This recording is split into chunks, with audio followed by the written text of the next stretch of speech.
এখন তারা একটা অনলাইনে লকডাউন করতেছে। একজন দিল্লিতে, তার ছেলে আমেরিকায়, মানে পুরো বিদেশ বৈশা বাংলাদেশে পাচার করার টাকা খায়, ঘুমায়, আর অনলাইনে লকডাউন ডাকে, আর কতক্ষণ পর পর টেলিগ্রামে। তো এইটার মধ্য দিয়ে যে এখানে বোকা স্টুপিড যে শ্রেণীটা আওয়ামী লীগের, এরা বের হয়ে কুকপাক দেয় আর জেলে যায়, মাঝে মধ্যে পাবলিকের গণধোলাই খায়। তো এবং এরা এইটুকুন বুদ্ধিশুদ্ধি আল্লাহ এদেরকে দেয় নাই যে যাদের নেত্রী আপার মতো মা, মায়ের মতো আপা, তারা হেলিকপ্টারে পালানোর সময় নিজের বোন ছাড়া কাউরে বইলেও যায় নাই যে তোমরাও পালাও, আমিও পালাই, যে যার অবস্থান থেকে পালাও, বলে নাই। তো এইরকম একটা, এটা তো আসলে একটা কাল্ট, আমরা যেটা বলি সহজ করে, এটা তো আসলে একটা সেমি ধর্মের মতো, মানে আপনি অন্ধবিশ্বাস। তো এই জন্য যেটা কথা, এখন আমাদের ধারণা আওয়ামী লীগ বাংলাদেশে গণকেস। সে এর আগে অনেকবার চিন্তা করেছে, যে এর আগেও অনেকবার তার পুনরুদ্ধার ঘটেছে। দেখেন আপনি এইখানে খেয়াল করলে দেখবেন, আজকে আমরা কালকে সারা রাত এই অঞ্চলে ছিলাম, ফজরের পর থেকে এখানে আছি, আপনি দেখবেন না, খুব চেহারায় বুঝবেন কেউ পলিটিক্যাল ফ্যামিলির ছেলে মেয়ে না, মানে পুরো অ্যাপলিটিক্যাল যে জেনারেশনটা, তারা যখন সারা রাত জেগে ফজরের পর থেকে এখানে পাহারা দিচ্ছে, এর মানে আমাদের সেই অ্যাপলিটিক্যাল জেনারেশনটা পলিটিক্যাল হয়ে উঠছে। তারা পলিটিক্যাল পার্টি করছে না, কিন্তু দেশের স্বাধীনতা সার্বভৌমত্ব টিকিয়ে রাখবার জন্য তারা সেই রাজনৈতিক দায়িত্ব কাঁধে নিচ্ছে।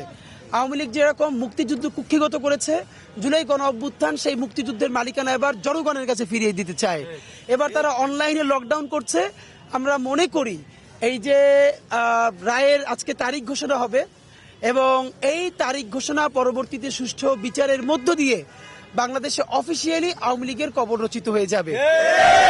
কারণ এখানে দিল্লির যে ভুলটা হয়েছে, তারা তাদের সমস্ত বিনিয়োগ আওয়ামী লীগের উপর করে ফেলেছে।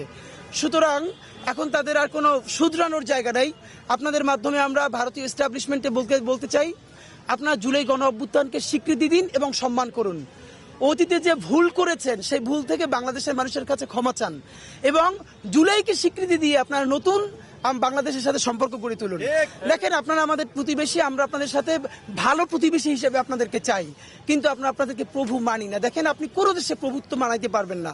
আপনার পাশে শ্রীলঙ্কা আপনার হাতছাড়া হয়ে গেছে, নেপাল গেছে, ভুটান গেছে, এরপর আপনি পাকিস্তানি একটা মাতব্বরি কইরা যুদ্ধ করতে গেছিলেন, কিন্তু সেটা পাকিস্তানের সীমানা ওঠার আগেই সেটা ধপাস কইরা পড়ে গেছে, ফালাই দিছে।